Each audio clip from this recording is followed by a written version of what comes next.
Collar हैं, आप सभी का बहुत इस्तकबाल है।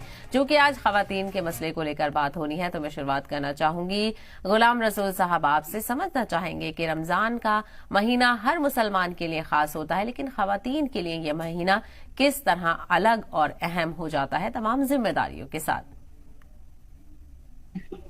बिस्मिल्लाहिर्रहमानिर्रहीम, अस्सलामु अलैकुम वरहमतुल्लाहि वबरकातुहू। बेशक माह रमज़ान बिलउमूम तमाम मुसलमानों के लिए और बिलखुसूस ख़वातीन इस्लाम के लिए इंतहाई अहमियत, इफ़ादियत और अज़मत रखता है। और उसकी वजह ये है कि ख़वातीन जो हैं उनको अल्लाह रब्बुल इज़्ज़त ने कुरान करीम की बेशुमार आयतों में बार बार इबादत और रियाजत के लिए जो ख़ास लम्हात अता फरमाए हैं, उनमें से बिलखुसूस माह रमज़ान के वो अय्याम हैं, माह रमज़ान की रातें, माह रमज़ान के वो दिन जिनमें ख़वातीन को एक ख़ास मौका अता किया जाता है। आम दिनों में ख़वातीन दिन भर घर की जिम्मेदारियों में मसरूफ़ होती हैं, लेकिन चूंकि रमज़ान में हम रोज़ेदार होते हैं तो दिन के बहुत सारे की मसरूफियात से वक्त को निकाल करके माह रमज़ान कुछ फुर्सत की घड़ियां अता करता है। और चूंकि रमज़ानुल मुबारक में हज़रत खदीजतुल कुबरा सलामुल्लाह अलैहा का यौम विसाल भी है, इससे हमें सीखना चाहिए कि हज़रत खदीजतुल कुबरा का ताल्लुक चूंकि उनका यौम विसाल रमज़ान में है, तो हज़रत खदीजतुल कुबरा का जो मकाम है उम्मुल मोमिनीन की हैसियत से और उनकी ज़िंदगी में हमें तमाम तर आइली, समाजी, माशी, इक़्तिसादी सारी हैसियतें जो औरत की हैं कि एक औरत अपनी ज़िंदगी में एक बेहतरीन बिजनेस वूमन भी बन सकती है, एंटरप्रेन्योर भी बन सकती है, आबिदा भी बन सकती है, जाहिदा भी बन सकती है। एक औरत चाहे तो अल्लाह की इबादत गुजारी में उस मकाम पे पहुंच सकती है कि एक तरफ रसूलुल्लाह सल्लल्लाहु अलैहि वसल्लम गारे हिरा में वक्त गुजार रहे हैं, तो दूसरी तरफ खदीजतुल कुबरा गारे हिरा में सबसे बड़ी आपकी मददगार भी बनी हुई हैं। तो इस तरीके से तमाम तर जो हैसियतें उम्मुल मोमिनीन खदीजतुल कुबरा को अता की गई थी, रमज़ानुल मुबारक में चूंकि उनका यौम विसाल है, रमज़ानुल मुबारक तमाम ख़वातीन इस्लाम के लिए एक अहम मकाम रखता है और औरत की तमाम तर हैसियतों को मुतय्यन करता है। और बिलखुसूस इबादत और रियाजत के लिए जो गोशे तन्हाई चाहिए वो अता करता है। मर्दों के लिए तो 10 दिन एहतिकाफ है, 10 दिन हम एहतिकाफ करते हैं, लेकिन औरतों के लिए पूरा रमज़ान दरअसल एहतिकाफ का महीना है, मुअतकिफ होने का, मखलूक़ खुदा से कट करके खालिक को पूरा पूरा वक्त देने का रमज़ान मुबारक बेहतरीन महीना है औरतों के लिए, तरबियत का महीना। बहुत अच्छा सवाल है। मैं चाहूंगी कि गुलाम साहब आप इस पर रहनुमाई फरमाएं, क्योंकि चैलेंजेस जो हैं वो खवातीन के बिल्कुल भी कम नहीं है। हर पड़ाव पर एक चैलेंज है, लेकिन वो अपने आप को कभी भी कमजोर नहीं समझती। वो 24/7 रोटेट करती हैं और अपनी जिम्मेदारियों को बखूबी निभाती हैं। लेकिन क्या उसकी वजह से जो इज्जत और जो वकार उनको मिलना चाहिए अभी भी बहुत सी जगहों पर वो कम है? बहुत अच्छा सवाल किया है।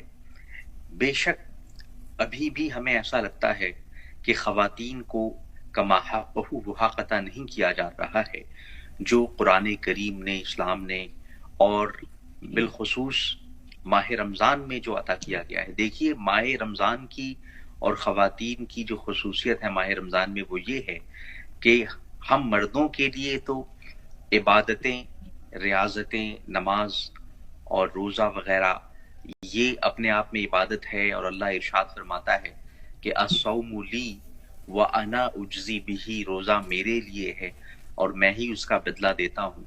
लेकिन ख़वातीन का हर लम्हा इबादत बन जाता है रमज़ानुल मुबारक में। उनका हर लम्हा इसलिए क्योंकि देखिए, घरों में चाहे इफ्तारी का एहतमाम हो, शहरी का एहतमाम हो, इबादत और रियाजत के अलावा इन सब इबादतों के पीछे जिनका सबसे इम्पोर्टेंट रोल हो जाता है, इफ्तार हो, सहरी हो, या मर्द हजरात जो जितने आराम के साथ तरावी में पहुंचते हैं, तो उसके पीछे जो घरों की हिफाजत और घरों में का जो में तमाम चीज़ों का जो एहतमाम है वो ख़वातीन करती हैं और हर मैदान में कर रही हैं। اور بالخصوص آج کے دور میں جب وہ بہت ساری خواتین گھر کے بھی کام کر رہی ہیں اور باہر کے بھی کام کر رہی ہیں، دو ذمہ داریاں اٹھائے بیٹھی ہیں، ایسے میں ہمیں یاد آتا ہے امہات المومنین کا رول. جیسا کہ میں نے عرض کیا، ایک طرف خدیجۃ الکبریٰ تھیں جو رسول اللہ صلی اللہ علیہ وسلم کا گھر بھی سنبھال رہی تھیں، اور اس وقت چونکہ رسول اللہ صلی اللہ علیہ وسلم غار حرا میں زیادہ وقت گزارتے تھے تو حضرت خدیجۃ الکبریٰ خود گھر کی معاشی کفالت بھی اٹھا رہی تھی، روزی روٹی بھی وہی کما رہی تھی. حضرت عائشہ بھی یاد آتی ہیں، ان کے بارے میں کہا گیا کہ فضل عائشہ علی سائر النساء کفضل الثرید علی سائر الطعام. حضرت عائشہ کو تمام عورتوں پہ اس طرح فوقیت و برتری دے دی گئی جس طرح کی سرید کو تمام کھانوں پر ہوتی ہے. سرید عربوں کا من پسند، نہایت لذیذ پرشکوہ بڑا خاص کھانا تھا جسے اہم مواقع پر تیار کیا جاتا تھا اور بڑے شوق سے کھایا جاتا تھا. تو یہ کہا گیا کہ جس طریقے سے یہ لذیذ کھانا تمام کھانوں پہ فوقیت رکھتا ہے تو حضرت عائشہ کی فوقیت ہے تمام عورتوں میں. کیوں؟ اس لیے کہ ایک طرف حضرت عائشہ رسول اللہ صلی اللہ علیہ وسلم کا گھر سنبھالتی تھیں تو دوسری طرف وہ تعلیم و تربیت کا بھی اہتمام کرتی تھی، صحابہ کرام کو بڑی تعداد میں پڑھاتی تھی. آج بھی بہت ساری خواتین ہیں جو اپنے بچوں کو بھی پڑھا رہی ہیں اور باہر بھی پڑھا رہی ہیں، ٹیچنگ کا بھی رول ادا کر رہی ہیں. تو بے شمار حیثیتیں ہیں خواتین کی، ان سب حیثیتوں کا انہیں ثواب ملتا ہے، انہیں درجات ملتے ہیں. بالکل یقینی طور پر ہر محاذ پر اپنی کارکردگی بخوبی انجام دے رہی ہیں. اس سوال کا جواب آپ دے دیں. جی بہت اچھا سوال کیا ہے جناب نے. دیکھیے گھریلو کام کاج کے لیے خواتین کو اللہ رب العزت بے شمار درجات بلند فرماتا ہے جب وہ گھریلو کام کاج میں لگتی ہیں. میں اس کی مثال جناب سیدہ کائنات خواتین جنت کی سردار سیدہ فاطمہ طیبہ طاہرہ ظاہرہ سلام اللہ علیہا سے میں دینا چاہوں گا. بہت مشہور واقعہ ہے کہ گھریلو کام کاج کی وجہ سے آپ سیدہ کائنات جو ہیں تھک جایا کرتی تھیں. تو ایک مرتبہ آپ کے شوہر نامدار مولا علی نے یہ مشورہ دیا کہ اے فاطمہ جائیں اپنے والد گرامی سے کنیز لے کے آ جائیں، کوئی کنیزہ خادمہ مانگ لیں. آپ گئیں لیکن حضرت عائشہ رضی اللہ عنہ موجود تھی، حضور موجود نہیں تھے. تو آپ واپس آئیں اور یہ کہہ کے چلی گئیں کہہ دیجئے گا میرے والد صاحب سے کہ مجھے کام کاج میں دقت آ رہی ہے، پریشانی آ رہی ہے، تو کوئی خادمہ ہمیں دے دیں. لیکن رسول اللہ صلی اللہ علیہ وسلم جب تشریف لائے تو آپ نے کہا کیا میں تمہیں اے میری بیٹی کیا میں تمہیں ایسا وظیفہ نہ بتا دوں جو کسی کنیزہ اور خادمہ سے بھی بدرجہ بہتر ہے. تم 33 بار سبحان اللہ اور الحمدللہ پڑھا کرو. اس سے ہمیں یہ پتہ چلتا ہے کہ جو خادمہ کو نہ دیا جانا اور گھریلو کام کاج میں حضرت فاطمہ الزہرا کا مصروف ہونا یہ بذات خود ایک عبادت تھی. تو یہ جان لیں کہ خواتین جو کچھ کرتی ہیں وہ عبادت ہے.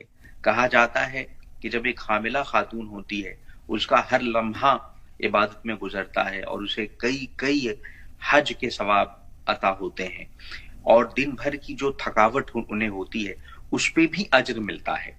اس لیے ہمیں یہ حضرت فاطمہ الزہرا کی زندگی سے جو دیکھیے عبادت و ریاضت کا بھی نمونہ ہے، سادگی کا استغنا کا بھی نمونہ ہے، دعا اور مناجات، ذکر و فکر، اور ان سب کی وہ زندہ پائندہ مثال ہیں. بے شمار نورانی اور تاریخی یادیں وابستہ ہیں اور وہ تمام خواتین اسلام کے لیے بہترین نمونہ ہیں.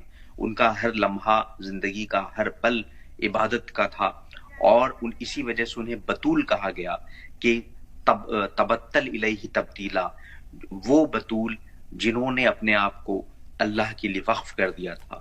ہر لمحہ ان کا عبادت میں گزر ہو رہا تھا. بالکل یقینی طور پر.